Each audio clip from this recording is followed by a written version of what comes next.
Daftar 12 aset yang disita Kejagung dari Johnny G Plate CS, mobil hingga rumah mewah. Sebelum menonton tayangan video ini dan memberi pendapat Anda di kolom komentar, diharapkan Anda menonton sampai selesai guna memahami isi berita ini. Itu adalah satu tindak pidana yang sangat rasional. Pelakunya itu takut miskin, punya orientasi untuk memperkaya diri sendiri, sehingga disinsentif yang bisa diarahkan kepada para pelaku korupsi atau biasa disebut koruptor itu adalah pemiskinan. Nah, selama ini kerugian negara itu sangat besar, tetapi yang bisa dipulihkan sangat kecil. Sedangkan seharusnya setelah terjadi kasus besar, ada perubahan sistem untuk memastikan ke depan tidak terjadi lagi kasus serupa. Nah, pemiskinan itu yang seharusnya diutamakan. Bagaimana pemiskinan itu bisa dilakukan? Yaitu dengan mendorong disahkannya rancangan undang-undang perampasan aset.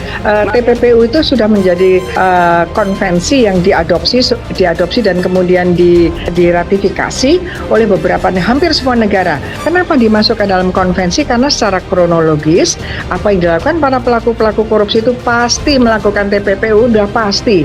Dan kemudian dalam konvensi anti korupsi sendiri dalam artikel 14 sudah menerapkan harus ada TPPU. Nah, sampai hari ini kita ini belum bisa masuk. Nah, ini kan kalau dipidanakan satu persatu kan bisa dirampas dulu asetnya.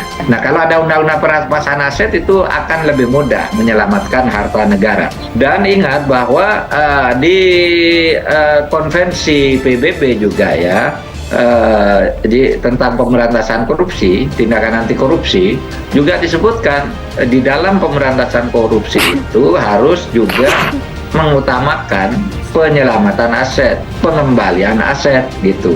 Nah, itu perampasan aset itu memang inisiatif dari pemerintah dan terus kita dorong agar itu bisa segera diselesaikan oleh DPR. Dan ini prosesnya sudah berjalan. Kita harapkan dengan undang-undang perampasan aset itu ya akan memudahkan proses-proses utamanya dalam tindak pidana korupsi untuk menyelesaikan setelah terbukti. Kejaksaan Agung melakukan penyitaan dalam kasus korupsi BTS Kementerian Komunikasi dan Informatika. Aset tersebut disita dari 4 orang yang telah ditetapkan menjadi tersangka di kasus ini. 4 tersangka tersebut adalah mantan Menteri Kominfo Johnny G Plate, mantan Direktur Utama Badan Aksesibilitas Telekomunikasi dan Informatika atau Bakti, Anang Ahmad Latif, Dirut PT Mora Telematika Indonesia Galumbang Medak Simanjuntak, dan Direktur PT Solitech Media Sinergi, Irwan Kurniawan.